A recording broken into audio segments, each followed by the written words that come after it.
La patronne du FMI, Kristalina Georgieva, a appelé les dirigeants du monde réunis à la COP26 sur le climat à Glasgow à se montrer plus ambitieux dans leur politique contre le changement climatique, une grave menace à la stabilité financière et économique.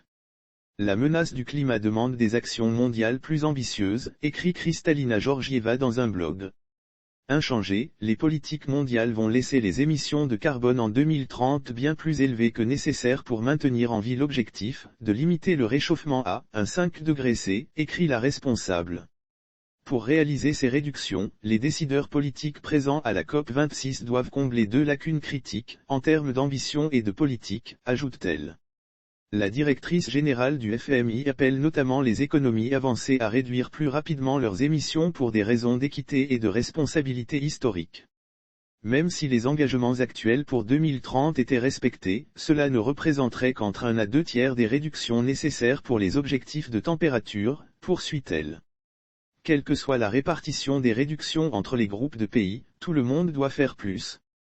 Elle a insisté pour que les économies avancées tiennent leur engagement à fournir 100 milliards de dollars par an de financement aux pays à faible revenu à partir de 2020 pour compenser le coût de l'abandon des combustibles fossiles. Les chiffres les plus récents montrent que nous restons en deçà de cet objectif, a-t-elle souligné. Selon elle, la généralisation d'une tarification du carbone doit jouer un rôle central et pourrait relancer les réductions d'émissions.